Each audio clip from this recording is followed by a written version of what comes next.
ഈശോമിശിഹായ്ക്ക് സ്തുതിയായിരിക്കട്ടെ. ഈശോ നമ്മളെല്ലാവരെയും സമ്മർദ്ദമായി അനുഗ്രഹിക്കട്ടെ.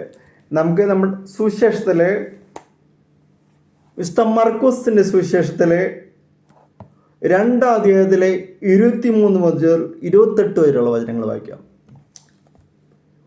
ഒരു സാബത്ത് ദിവസം അവൻ വിളഞ്ഞു കിടക്കുന്ന ഒരു വയലിലൂടെ പോവുകയായിരുന്നു.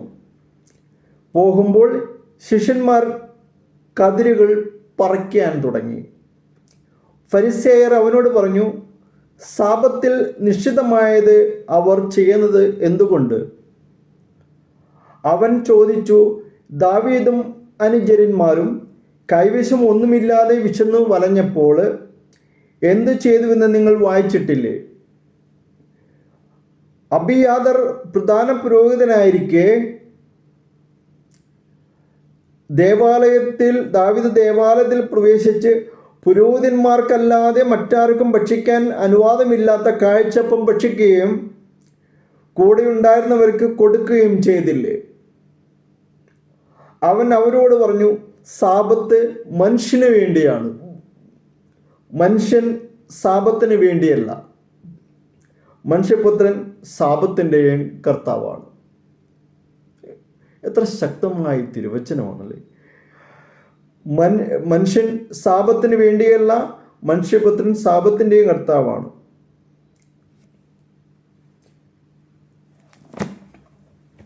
ആ വിളഞ്ഞു കിടക്കുന്ന വയലിലൂടെ പോവുകയായിരുന്നു. പോകുമ്പോൾ ശിഷ്യന്മാർ കതിരുകൾ പറിച്ച് തിന്നാൻ തുടങ്ങി. വിശന്നു നിന്നിട്ടാണ്. അപ്പോഴാണ് ആർക്ക് അവിടെ പ്രശ്നം തോന്നിയത്? ഫരിസേയർ അവരോട് പറഞ്ഞു, സാബത്തിൽ നിശ്ചിതമായത് അവർ ചെയ്യുന്നത് എന്തുകൊണ്ട്? അവൻ ചോദിച്ചു. അപ്പോൾ അവരോട് ചോദിക്കുകയാണ്. ക്രിസ്തു പറയാണ്, ദാവീദും അനുചരന്മാരും കൈവശം ഒന്നുമില്ലാതെ വിശന്ന് വലഞ്ഞപ്പോൾ എന്ത് ചെയ്തു എന്ന് നിങ്ങൾ വായിച്ചിട്ടില്ലേ? അബിയാദർ പ്രധാന പുരോഹിതനായിരിക്കെ ദാവീദ് ദേവാലയത്തിൽ പ്രവേശിച്ച് പുരോഹിതന്മാർക്കല്ലാതെ മറ്റാർക്കും ഭക്ഷിക്കാൻ അനുവാദമില്ലാതിരുന്ന കാഴ്ചപ്പം ഭക്ഷിക്കുകയും കൂടെയുണ്ടായിരുന്നവർക്ക് കൊടുക്കുകയും ചെയ്തില്ലേ? അവൻ അവരോട് പറഞ്ഞു, സാബത്ത് മനുഷ്യന് വേണ്ടിയാണ്, മനുഷ്യൻ സാബത്തിന് വേണ്ടിയല്ല. മനുഷ്യപുത്രൻ സാബത്തിൻ്റെയും കർത്താവാണ്. അപ്പോൾ എല്ലാം മനുഷ്യന് വേണ്ടിയാണ്. അപ്പോൾ ഇതിൻ്റെ എല്ലാത്തിൻ്റെയും ലക്ഷ്യം എന്താണ്? മനുഷ്യൻ നന്നായി ജീവിക്കുക, മനുഷ്യൻ നന്നായി പ്രവർത്തിക്കുക, നല്ല കാര്യങ്ങൾ ചെയ്യുക. തെറ്റും ശരിയെല്ലാം ആപേക്ഷികമാണ്. അത് അവിടെ ഒരു നിയമം അന്നുണ്ടായിരുന്നു. ഫരിസേയർ നിയമം കാണിച്ചപ്പോൾ വ്യക്തമായിട്ട് കർത്താവ് പറഞ്ഞു, അത് അവർക്ക് വിശന്നപ്പോൾ പറിച്ചു തന്ന ഒരു തെറ്റായിട്ട് കർത്താവ് കാണുന്നില്ല. പ്രിയമുള്ളവരെ, മർക്കോസ് തൻ്റെ സ്വതസിദ്ധമായ ശൈലിയിൽ വിവരിക്കുന്ന ഒരു സംഭവമാണിത്. എന്നിവയിലും നമ്മുടെ മത്തായിയുടെ സുവിശേഷത്തിലെ 12-ാം അധ്യായത്തിലെ 1-8, ലൂക്കയിലെ 6-ലെ അധ്യായത്തിലെ 1 മുതൽ 5 എന്നിവയൊക്കെ ഇതിനെ വ്യക്തമായിട്ട് പ്രതിപാദിക്കുന്നുണ്ട്. യേശുവും ശിഷ്യന്മാരും വിളഞ്ഞു കിടക്കുന്ന വയലിലൂടെ പോവുകയായിരുന്നു. അവരോടൊപ്പം ഫരിസേയരും ഉണ്ടായിരുന്നു എന്ന് പറയുന്നുണ്ട്. സാബത്ത് ദിവസമാണ് യാത്ര. സത്യത്തിൽ അത് സാബത്ത് ആചാരണത്തിന് വിരുദ്ധമായിരുന്നു. ഒരുപക്ഷെ ചരിത്രപരമായ ഒരു വസ്തുത എന്നതിലുപരി ദൈവശാസ്ത്രപരവും രക്ഷാകരമായൊരു പഠന സാഹചര്യമായി ഇവിടെ പരാമർശിക്കുന്ന സാബത്ത് ദിനത്തെ കാണാം. സാബത്ത് ദിനം വിളഞ്ഞു കിടക്കുന്ന വയൽ, കതിരുകൾ പറിക്കുന്ന ശിഷ്യന്മാർ, തുടർന്നുള്ള വാദപ്രതിവാദങ്ങൾ തുടങ്ങിയവ സൃഷ്ടിക്കപ്പെട്ട സാഹചര്യങ്ങളായിട്ട് കാണാവുന്നതാണ്. സാബത്ത് ദിനം കതിരുകൾ പറിക്കുന്നത് നിഷിദ്ധമാണ്. കാരണം അത് കൊയ്ത്തിൻ്റെ ഗണത്തിൽപ്പെടുന്ന കാര്യമാണ്. ഇതുപോലെ തന്നെ സാബത്ത് ദിനം യാത്രയും നിഷിദ്ധമാണ്. എന്നാൽ അതേക്കുറിച്ച് പരാമർശനങ്ങൾ ഒന്നും തന്നെയില്ല. എല്ലാവരും വയലിലൂടെ കടന്നു പോവുകയായിരുന്നു എന്ന് മാത്രമേ വിശുദ്ധ ഗ്രന്ഥത്തിൽ രേഖപ്പെടുത്തിയിട്ടുള്ളൂ. പൊതുവെ പറഞ്ഞാൽ സാബത്ത് ദിനം നിയമലംഘനമാണ്. എന്തിനാണ് ഈ വിവരണം എന്ന് 27-28 വാക്യങ്ങളിൽ വ്യക്തമായിട്ട് എഴുതി വച്ചിട്ടുണ്ട്. സാബത്ത് മനുഷ്യന് വേണ്ടിയാണെന്നും യേശു സാബത്തിൻ്റെയും നാഥനാണെന്നും എല്ലാവരെയും പഠിപ്പിക്കുക എന്നതാണ് ലക്ഷ്യമെന്നും ഗ്രന്ഥകർത്താവ് അല്ലെങ്കിൽ മർക്കോസ് വ്യക്തമായിട്ട് സൂചിപ്പിക്കുകയാണ്. സുവിശേഷത്തിലൂടെ.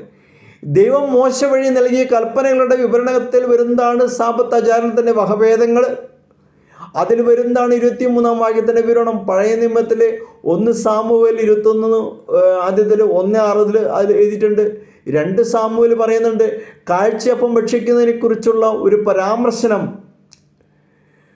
ഇവിടെ കാണാം. അക്കാലത്ത് യഹൂദ ആചാരപ്രകാരം നിയമപരമായി നിഷിദ്ധമായ ഒരു കാര്യം മനുഷ്യ നന്മയ്ക്കും ആവശ്യത്തിനുമായി ദാവീദ് രാജാവ് ഉപയോഗിച്ചു.